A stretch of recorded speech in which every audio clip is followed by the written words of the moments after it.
Which ones, New York City? Mm-hmm. They want us to think we are crazy. We are sane. Yeah. About that, AOC. About that belief that you might be the sane ones. Alexandria occasionally coherent at the Mamdani rally earlier this week, speechifying. I just love it when she says that they're the sane ones out there. We are not the crazy ones. Yeah, sure. It's Mike Opelka in for my friend Chris Plante on this Friday. Friday Hallelujah to you. It's also Halloween.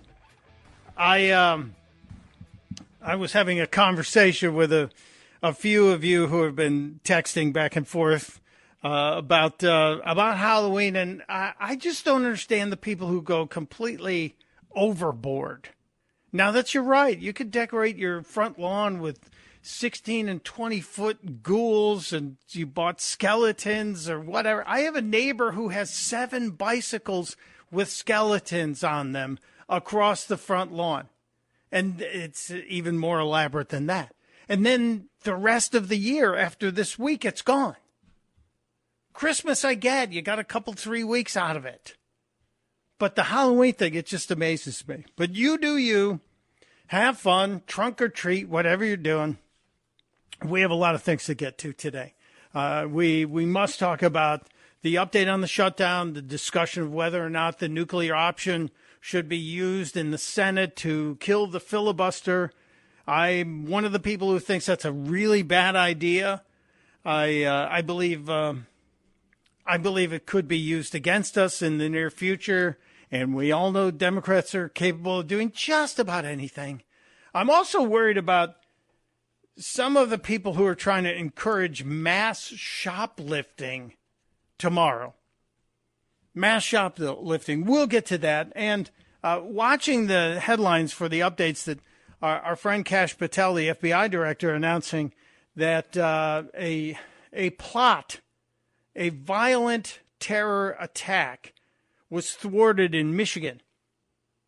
And it was supposed to happen over this weekend. And God bless the men and women of the FBI who have been unleashed by Kash Patel and Dan Bongino and ultimately by President Trump to do the job that they were supposed to be doing, that they were sworn in to do.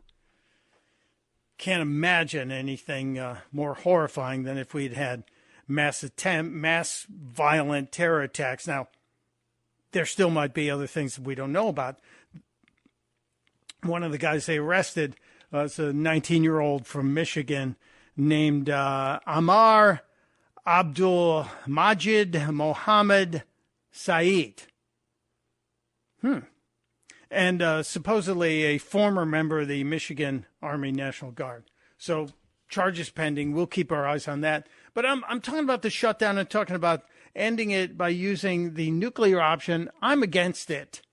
I am against using the nuclear option because I think it'll come back to bite us on the hindquarters. D is in southeast Alabama. I have to ask, is it almost Floribama, D? Are you that close to Florida where you count yourself as Floribama? Yeah, pretty close. Probably spend the weekend down there, actually. Okay. So, yeah. And now you're furloughed? You're a federal worker who's furloughed currently? Well, I'm furloughed, but I'm also working because the job that I do is required to continue during the shutdown. And I'll just, but what I guess what my comment. So I had the same opinion you do regarding the nuclear option. I thought it was a bad idea, but I recently had an opportunity. I listened to another show where a gentleman who's kind of an expert in Senate procedures and rules. And what he explained was that you could apply this to funding bills only, appropriations and those type of things. Now it will have an impact, like you say. I mean, it could come back to bite us. But quite honestly, I've watched at Senate.gov. The Senate is they're awful. I'll just say they're awful. I mean, most of the people are over the age of retirement. I mean, I watched Mitch McConnell yesterday. He could barely get his sentences out on his, what he was saying about this. They're all getting paid. They started their session this week at 3 p.m. on Monday, and they're all home today, And, I mean, they're lazy, and they're ineffectual. And we really need to I'd encourage everybody to really exercise your right to vote and critically look at your people. I don't care what party they're in, but look at who's out there. I mean, and use your vote. I encourage the same, Dee. I think that's really important. Thank you for your call. I hope the shutdown is ended and you get all your back pay immediately and don't have any stress or strain. But I will also make a statement that while Mitch McConnell, yes, it infuriates us when we see Mitch McConnell still getting a paycheck, we also have people like Chuck Grassley, who is quite advanced in his years and doing incredible work. The work that was released this week, the news of how Jack Smith's team went after so many Republicans in this investigation, so many subpoenas, and there are discussions right now, Senator Ted Cruz talking about wanting Judge Boasberg impeached and the desire to have this guy who's not a judge, he's a political operative wearing a robe. That to me is well, I was pointing out Grassley, but we'll get to Boasberg and that. But you have Grassley who's doing a good job. There are a couple others that are advanced in years, but still doing a decent job. President Trump is no spring chicken. So I think it's more about competency, and I wouldn't be opposed to seeing that, a competency test happening. But I am not in favor of killing the filibuster unless, like Dee said, it can be done with some kind of limited effect to it. Robert is in North Carolina as well. Robert on line 5. Robert, welcome to the Chris Plante Show. You want to weigh in on this situation? Do we still have Robert? Line 5? Maybe not.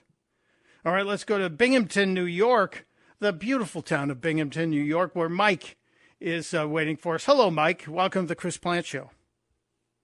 On line 7. Mike, for taking my call. I wanted to speak to something that you mentioned earlier regarding the food stamps or WIC or the SNAP program, and kids are not going to be starving here. And I'm not trying to make light of anything, but any one of us can walk out onto any street in America and witness firsthand the obesity problem that we have in America, specifically among younger people or children. So no one is starving. And kind of like a segue to that, I wanted to point out that I've been retired from the Binghamton Fire Department now for 10 years, but I was a firefighter paramedic. And so not only did I see on numerous occasions the epidemic of obesity, but I also witnessed, more specifically back in the early part of my career, when the state or the government used to issue paper food stamps, and seeing them sold for, as typically like 50 cents on the dollar, but sometimes less than that, for cash, so whoever the person doing the trading was, they could use that money for whatever. Obviously, I wasn't privy to that, what they did with the cash afterwards.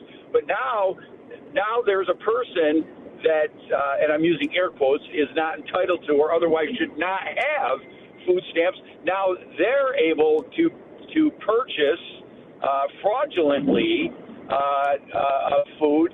And then I also wanted to make a point about what you said. If you are dependent upon the government for your food, you're also dependent upon that they could shut you off. Well, so not only am I a career firefighter, I was also a 22-year Army veteran, just retired a couple of years ago. And my point is, I am now 100% reliant on the government for my livelihood, which is why I didn't feel comfortable with the government, whether it be the state of New York or the federal government, being fiscally responsible and sound.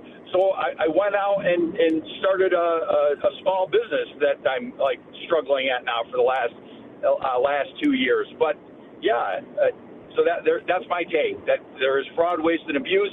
No one's going to starve, and if you're reliant on the government for your livelihood, you should probably be looking for something else to do as well.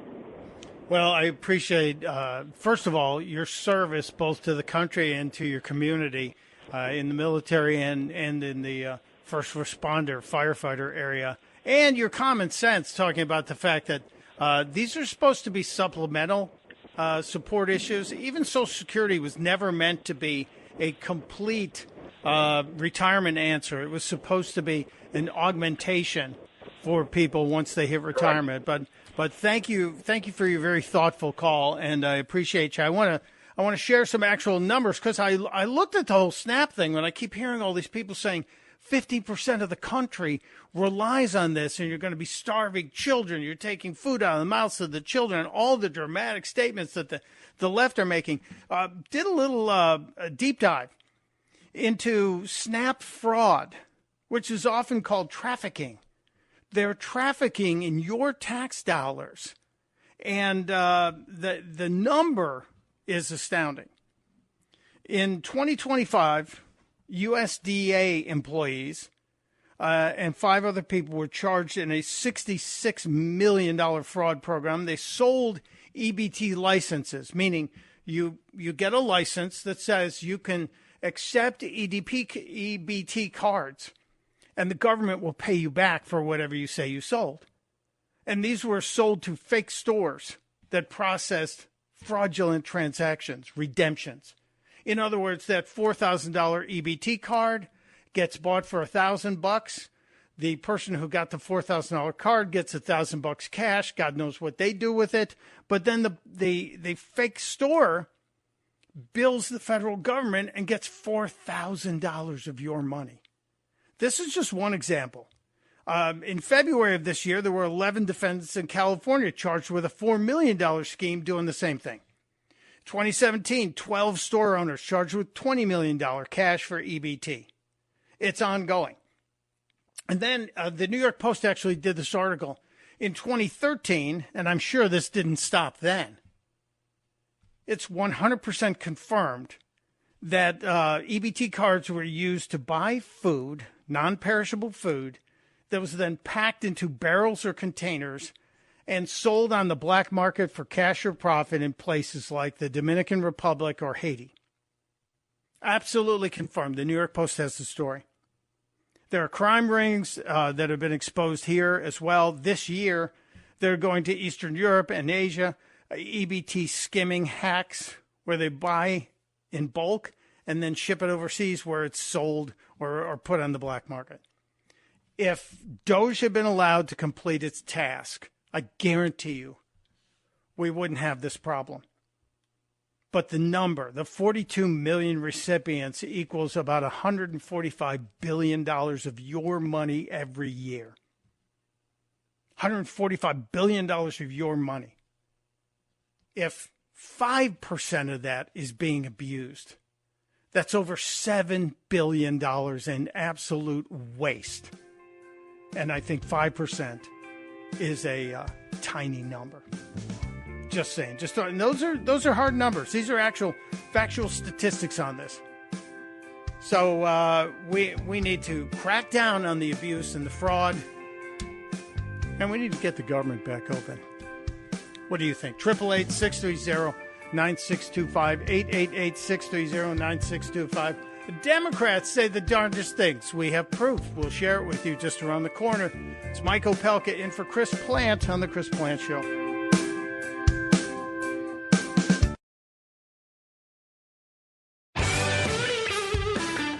It is the Chris Plante Show. My friend Chris Plante has the day off. Mike Opelka is sitting in today. Thanks for being here. Happy Friday. Friday-lujah to you. It's Halloween. I'll be hiding inside tonight because nobody trick-or-treats anymore. The last time my wife and I bought Halloween candy that anybody actually ate other than us was about 15 years ago because it's all trunk-or-treat now. which I get it. It's smart. You're being safe and all that stuff. But it seems sad that we've lost that. We've been talking about many things, and I'll get to Democrats say the darndest things because I have a boatload of clips from Democrats saying the darndest things. But we're in the middle of the discussion of the shutdown, the effect on the people that rely on supplemental nutrition. And I was just talking about some of the abuse and fraud as relates to it. But there are other angles on this, as witnessed by John calling from Montana on line 5. John, welcome to the Chris Plante Show. Good morning, Dr. Opelka. Good to hear your voice. My pleasure, sir. My pleasure. Now, you have a different take on this. I do. And I understand the frustration of your previous caller. There is a ton of abuse and fraud in the system, and that is definitely something to look at. But in my case, a year and a half ago, I had a valve replacement in my heart, subsequently was unemployed still that way. And I've been relying on SNAP to feed myself in the past couple of months. And it's been a boon. And tomorrow, I don't know what I'm going to do. I mean, I'm making corn muffins with $20 I borrowed from my brother to buy eggs because I ran out of money. And do you place, now this is the question, because this is the D.C. question. Do you put the blame on any one political party on this?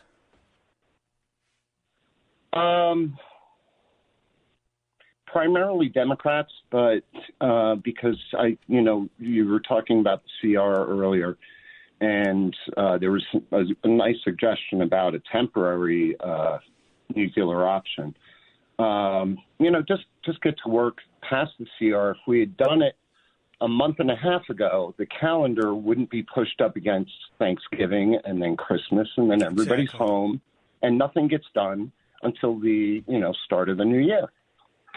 Well, I hope there is a resolution soon. I do think now that President Trump is back in the country, I think he will bring more clarity to it. I'm not in agreement with him on killing the filibuster. We will see, and I hope your situation improves. I'm not either. I'm up against the clock, though, John. John, thank you for your clarity, and God bless you, brother. I hope you're healing and getting back to normal soon. We have a lot more to get to. Oh, boy. I do have a mountain of dumb things said by Democrats. We'll get to it next on the Chris Plante Show.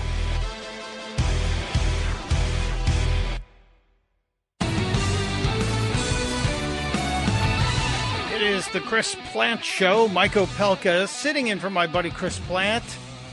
Always a good time to be here and enjoy this audience greatly. Thank you for being with us on this Friday. Happy Halloween if you're one of the people that celebrates. I'm one of the people who, since I've reached my majority, because I don't know if maturity's actually happened yet, but since I've reached my majority, Halloween kind of vexes me. I enjoy it. I love seeing the kids. I just don't understand the people who want to come to the office in a full cow costume. You do you, though. That's okay. Maybe your secret inner furry is coming out. It's interesting. We're trying to get to everything, trying to monitor the news. The breaking news earlier today that we heard from the FBI director thwarted what appeared to be plans in Michigan for a violent terror attack. And God bless the men and women of the FBI. Just God bless them. So we'll keep an eye on that, see if there's any other breaking news on that. We also discussed briefly, the president has suggested that the Senate nuke the filibuster in order to end the government shutdown. And I'm one of the people that says, no, let's not do that. Let's keep going the way we're going. You're winning this. Axios reporting that the Democrats are kind of telling people we're waiting till after Tuesday's elections to agree to end the government shutdown. And I wonder what's going on there. And we'll see with the gubernatorial race in Virginia with Spanberger versus Winsome Earl Sears. I'd I'd love to see Winsome Earl Sears, but I have no faith in the Virginia voters. And in New Jersey, Jack Ciattarelli could pull a big surprise over the Democrat Mikey Sherrill, the helicopter pilot who was not allowed to walk with her class at the Naval Academy and won't talk about it, refuses to answer the questions why. But, Democrats, they kind of say and do the darndest things. And we have proof of that. We get proof of it every single day, to the point where we actually dedicated a whole segment to it. Yes, they were actually elected, but when it's least expected, those Democrats say the darndest things. Yes, Democrats say the darndest things. And I think there should be a show on television that's Democrats say the darndest things. We get to hear what they say.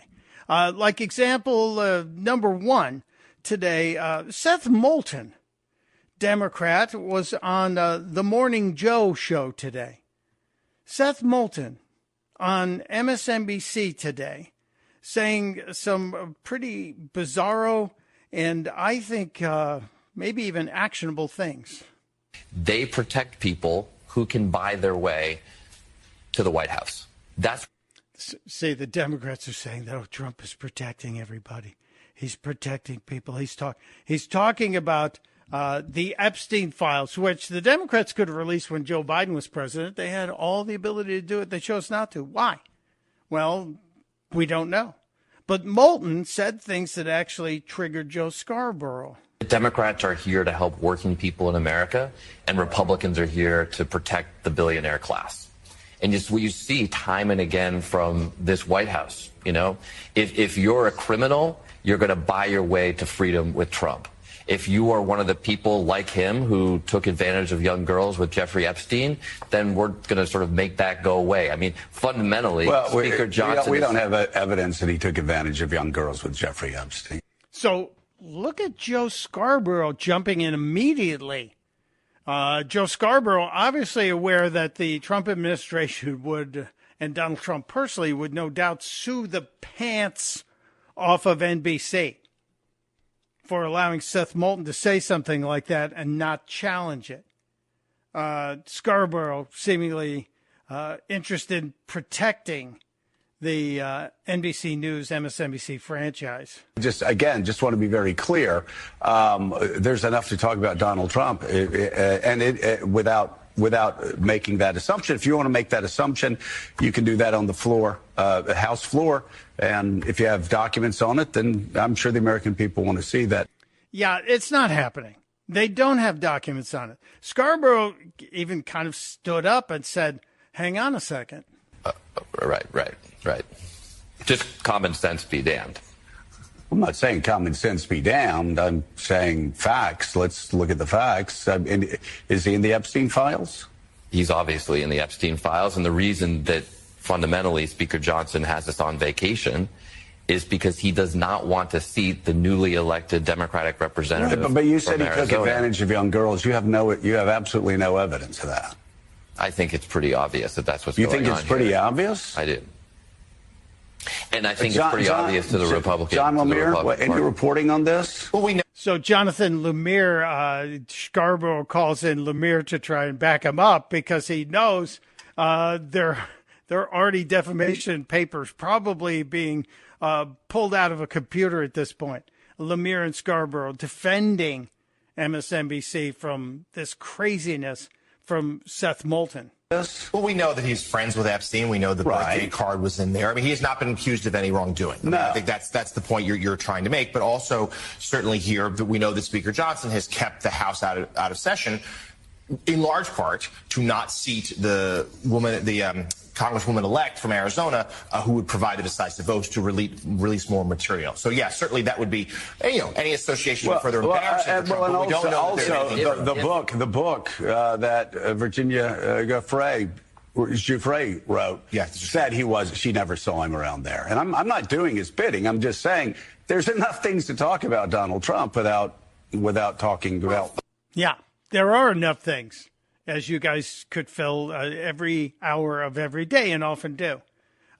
Democrats obviously protecting themselves, but Seth Moulton truly off the rails on this, obsessed about this.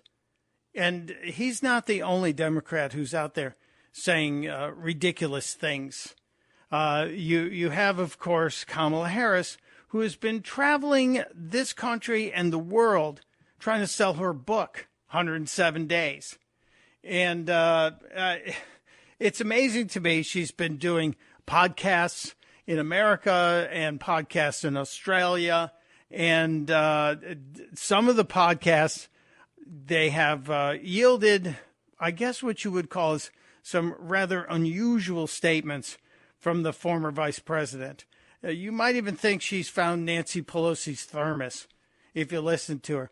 She talked about raising the voting age in America. Kamala Harris lowering the voting age in America. That was a Freudian slip. I'd like to raise the voting age to about 30, but it's currently at 18. Kamala Harris would like to lower the voting age to 16. But why she wants it lowered to 16 is really disturbing to me. I think we should reduce voting age to 16. I'll tell you why. Okay. So, Gen Z, they're aged about 13 through 27. They've only known the climate crisis. They missed substantial parts of their education because of the pandemic.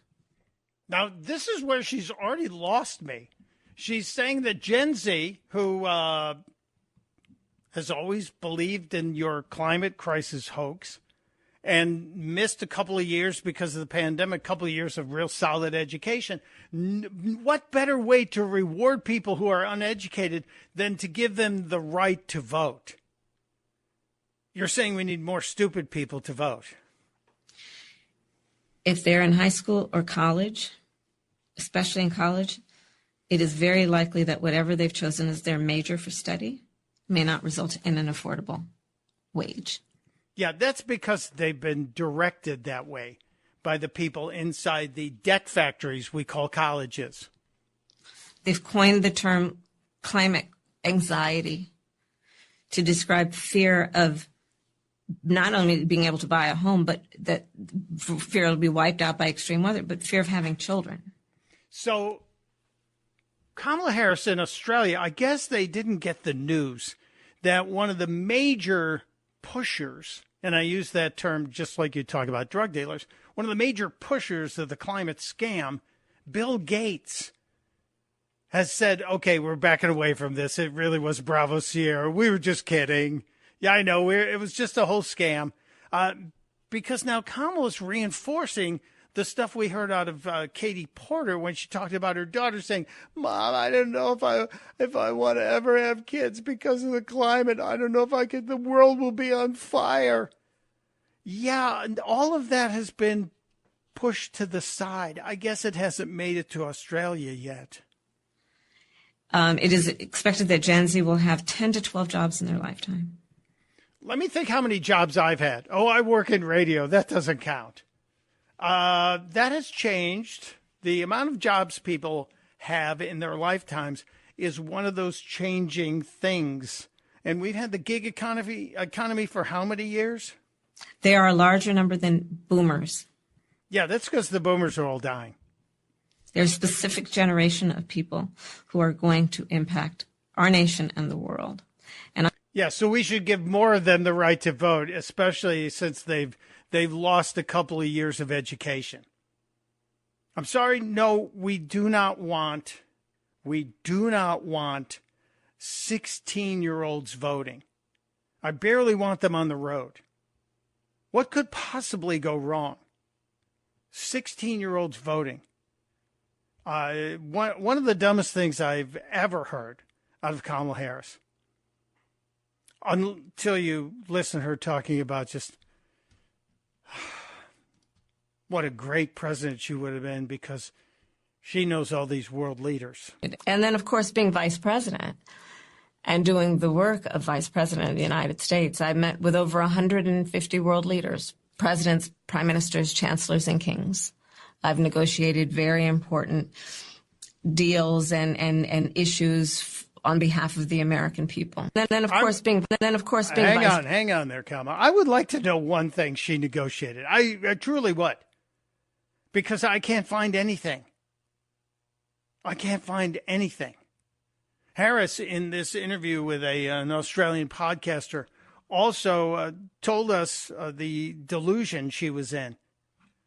She actually thought she was going to win this. The polls be damned. I was in a state of shock. Really? Mm. Did you think the day before that you were going to win the election? I did. Yeah. And so when did the proverbial penny drop? When I got a call from my campaign manager that it looks like we need 200,000 more votes that we can't find. Meaning it's just the map, the numbers. And the thing I kept saying over and over again, I was in a state of shock. I was so inarticulate, but maybe very articulate. What I kept saying over and over again is, my God, my God, my God. Really? Over and over. I couldn't stop. I haven't felt that emotion, anything similar to the emotion I felt that day and for quite some time, other than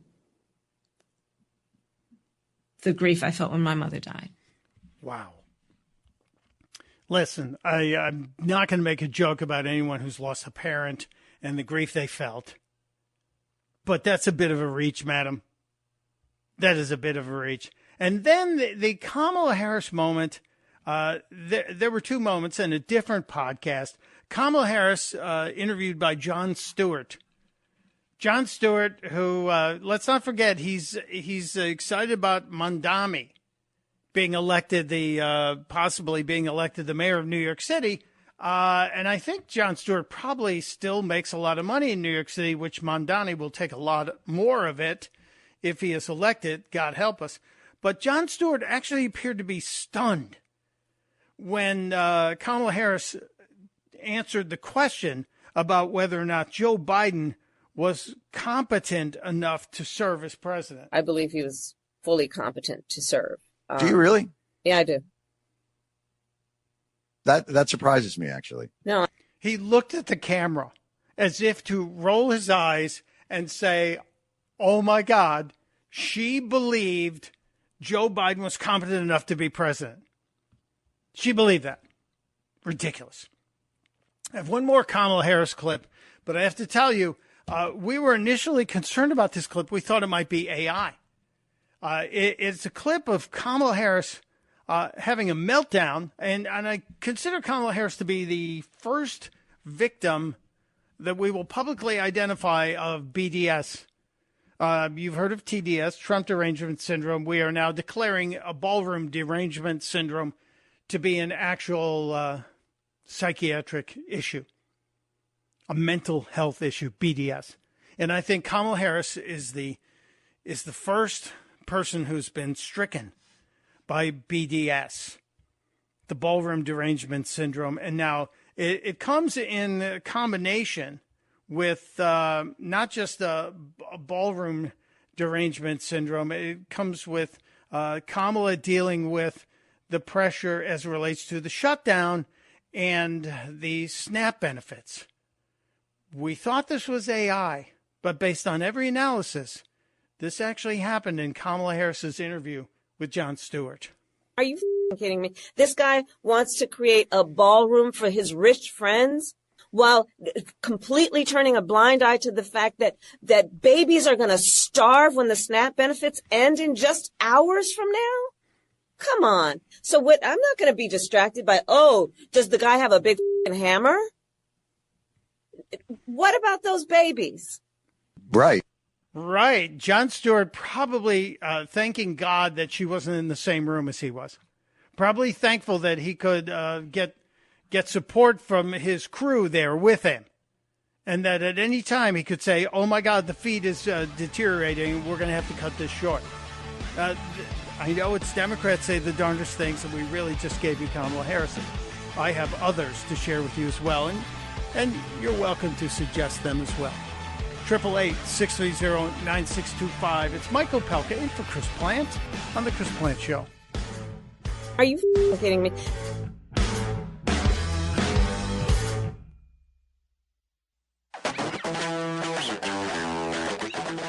It is the Chris Plant Show. Mike Opelka in for my buddy Chris Plant. If you want to see the stories that catch my attention, pureopelka.com. I usually post a list every day. Let's take a quick phone call here because I want to keep up the discussion of Democrats say the darndest things. Jeff on line 5 in Herndon, Virginia. Hello, Jeff. Welcome. Hi, Michael. How are you today? I'm happy to be here, sir. Happy Halloween. And happy Halloween, Ian. How are you? And you're sounding great. I love hearing you. You're a great substitute for another great man. So, but hey, I just can't help but notice every time Kamala Harris opens her mouth, gets interviewed, I have this vision of a 5-year-old little daughter, child at her little fantasy tea set and serving tea to her grandfather. And in fantasizing about how the world is ordered. Huh. That woman's got the intellectual depth of a mouse. And you know what? You spread that across the whole woke universe. And I just don't even it blows me away that these people were in charge at Jeff, any point in time. You see her as a 5-year-old. I see her, and I tweaked that interview, and I put it in a sound effects machine and slowed it down. I think she sounds like a lady at the bar late at night. Listen. This guy wants to create a ballroom for his rich friends while completely turning a blind eye to the fact that babies are going to starve when the SNAP benefits end in just hours from now? Come on. Yeah, come on, man. Oh, man, that was Jules. I can't help myself. It's Mike Opelka in for Chris Plant.